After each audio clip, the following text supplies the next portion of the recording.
Okay, let's talk about some Papa. Yes, talking about that Papa. All the Papas up there.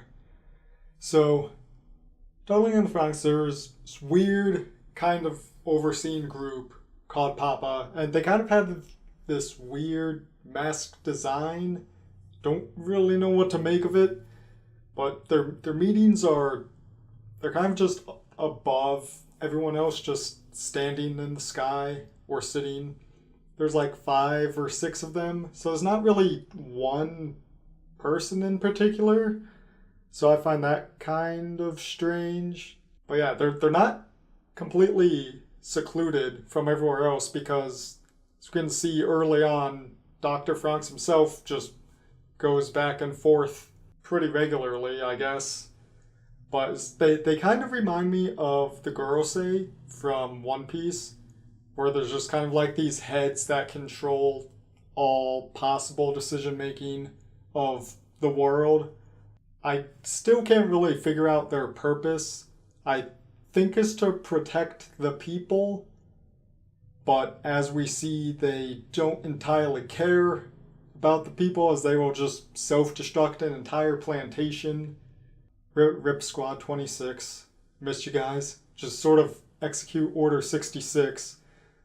Don't really understand that. It didn't really do anything at all. I guess their primary goal is to protect the adults, and the adults don't really seem to have a big role in the story so far, at least. It's sort of like just each plantation, they have their own sort of utopia city inside, and it's just kind of really weird because we go in it and there's just no one on the street except maybe a couple of the guards. And yeah, we then find out when Zorome gets lost in there, he runs into someone into one of the houses, and I'm pretty sure, let's be real, that's probably his mother, because it kind of alluded to that, and he states you felt really familiar somehow to me when he was talking to her. But yeah, their life is really weird. They just sort of have machines that they lay in, and they get their emotions through that way. They can't really talk too much or really do much, as the old lady stated in there that like I'm getting really tired. I'm not used to talking this much because there's no one around to talk to. So I just really find that really weird that they're striving to become adults, or at least that's Zorome's main goal. It's the goal of everyone really in the end, and they're just like motionless robots pretty much, where they're just in there living. So yeah, technology utopia is sounds good on paper, but it doesn't seem to be too great of a time, if I'm being completely honest. Each plantation has like a magma energy thing because clacosaurs really like attacking plantations. But yeah, the clacosaurs, I was gonna be kind of fine if they were just random monsters that just popped up. I really like the design of them though, that they're mostly take on the form of dinosaurs, or at least early on. Then later they kind of turn into like a giant hand or a giant box, literally just a giant cube. So what I kind of want to know is why, after the events of like Papa blowing up the one of the plantations and having Squad 26 like blow themselves up to try to stop the thing, why is Squad 13 being ignored or like not getting support or anything from the higher ups or Papa or whatever? And I'm just sitting there just thinking about it. I'm just like they did everything. They stopped the attack of the Klaxosaurs and basically saved everything, and they're just like yeah, well, we're just gonna leave them there and abandon them pretty much. So I'm not too sure what's gonna happen there. Also, the blood, the Klaxosaur blood. 002 has Klaxosaur blood. We don't really know at this point why that is. It's probably something experimented on as a child, much like probably the other early numbers. Yeah. Also, something else that was really bothering me is that when early on, when Hero was like after the third time he rode in with 02, kind of just had some growth on his chest. Then just, next episode just went away. And it's like everything's all fine. It's like, you want to explain that to me?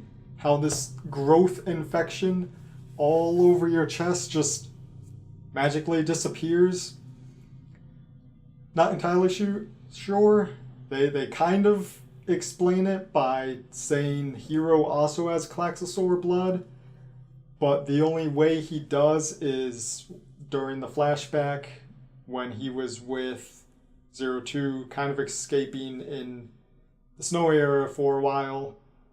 02 got like a cut on her leg, and he fixed it by licking the wound, which doesn't, I don't know how that's gonna stop the bleeding, but yeah, apparently doing that gave him Klaxosaur blood in him, because that's how you get blood inside your bloodstream, by just drinking it and not actually injecting it in you.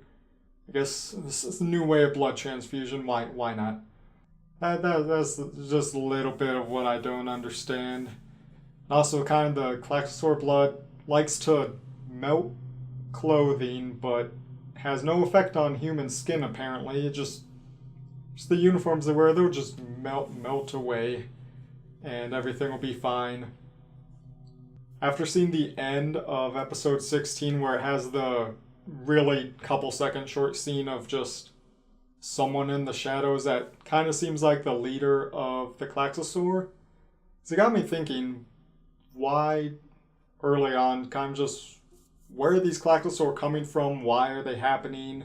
They kind of have to be led from something, from someone.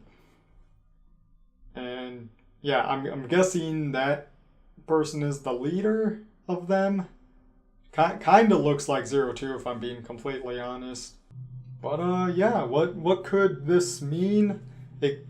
To me it kind of just means that they're like Papa and the Klaxosaur leader are kind of just playing a game. Just like, hey, I've got these mechs and you've got Klaxosaurs, let's fight. That's kind of what it seems like to me, but I'm not too sure. I know I'm sure the manga is completely up to date and everything. But yeah, that's sort of all I know for this point. They kind of just seem childish. Papa doesn't seem too great of a leader. Also, it's just really weird to refer to them as Papa. Papa. Or whatever shall we do? His prediction for next episode is that we're gonna actually get to see the leader of the Klaxosaurs. Hopefully that's who that is. And yeah, maybe Squad 13 will actually get to do something that's, not depression and loneliness. Just kind of weird there. I do like the character development, kind of. The thing with Zorome sort of realizing what the adults were all about, kind of. Even though he's kind of just... seemed like he ignored that and back to normal. Also, I want to know what's up with Futoshi, however you pronounce his name, because he's just like decided to stop eating, apparently. And I guess Zorome kind of said that he's bulimic. He just like eats and then he throws it back up. So I don't know what's with that, because that was not a thing earlier in the series. So I hope he gets better. I hope we find out why that's happening. Yeah, I'm not too into the whole love triangle thing or whatever's going on. So we have Futoshi likes Kokoro, but Kokoro likes the other guy, Matsuri.